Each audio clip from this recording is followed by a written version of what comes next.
Let's face it, in the business world today, artificial intelligence is everywhere.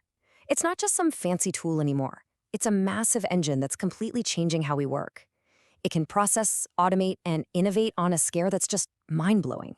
But as we start handing over the keys to this incredibly powerful engine, we've got to ask ourselves a really big question.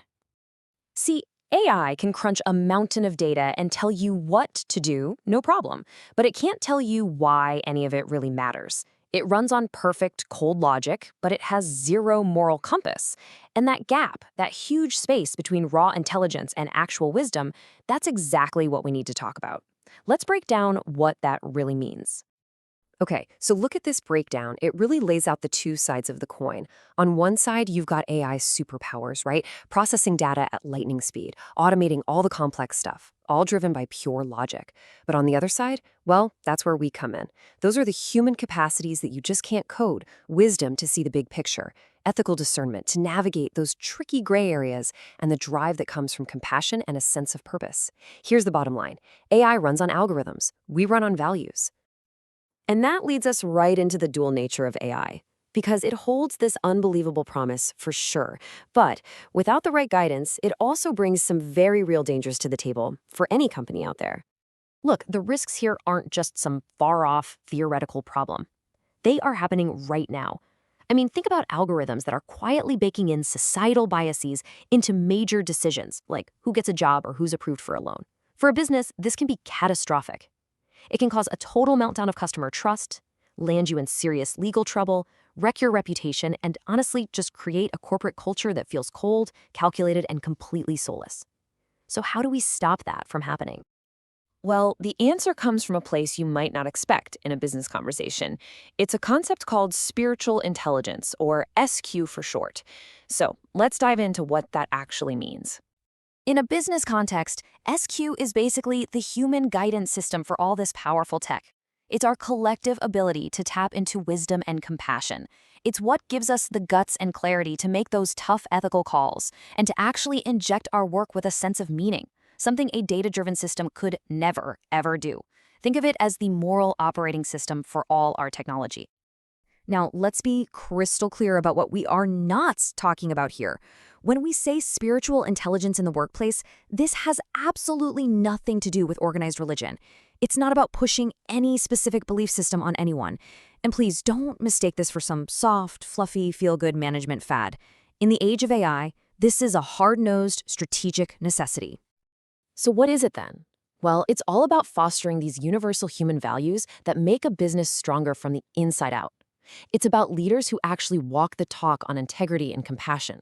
It's about creating an environment where people can find real meaning in what they do and see how their work connects to something bigger. And ultimately, it's the bedrock for making the right call ethically every single time. Okay, so now that we're on the same page about what SQ is, let's get into the really cool part, how it actually works to guide the development and use of AI. I love this analogy because it just clicks. Think of AI as this incredible, high-performance engine. It can go faster and farther than anything we've ever built before. But what good is an engine if you've got no one steering? It's not just useless, it's dangerous. That's where SQ comes in. It's the steering wheel giving us direction. And it's the moral compass, making sure that we're not just going fast, but we're actually headed somewhere worthwhile. And when you actually put this into practice, it really rests on three main pillars. First up is ethical governance. This is about way more than just writing a rule book. It's about building systems that actively fight bias and have clear lines of accountability for when AI gets it wrong. Second, there's human-centric purpose. This means we're intentionally aligning our AI strategy with real human values, like dignity and community, not just with whatever will boost next quarter's profit margin. And third, and this is a big one, is employee well-being. It's about making a conscious choice to use AI to augment our people, to free them up for more creative, strategic work, instead of just seeing them as a line item to be automated away. Okay, let's be real. This all sounds great in theory, but putting it into practice, that's where you're going to hit some very common, very real-world roadblocks. Building this kind of culture means you've got to face those challenges head-on. This chart just nails it. You've got employee cynicism. The fix is authentic leadership. Leaders who actually do what they say they're going to do. Worried people will get the wrong idea? Simple. You frame the whole conversation around universal values that everyone can support, like integrity and purpose. Is your company stuck in short-term thinking? Then start small. Launch a few key initiatives to prove that this stuff delivers real benefits.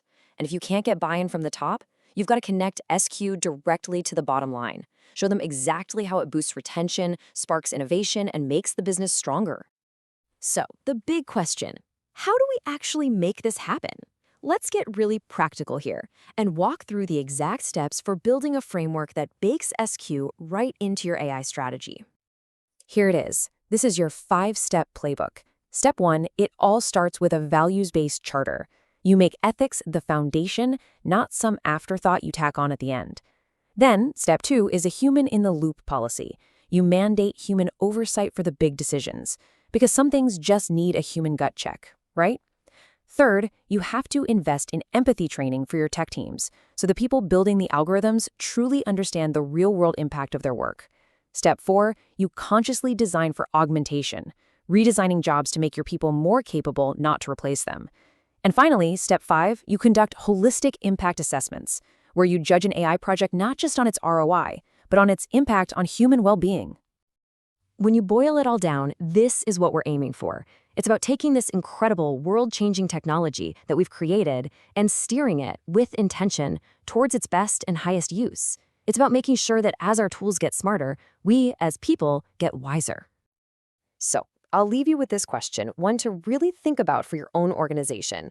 As you're building out your AI strategy, are you designing it just for profit? Or are you building it for a deeper, more meaningful, more human purpose? Because in this new era, the answer to that question isn't just going to define your success, it's going to define your legacy.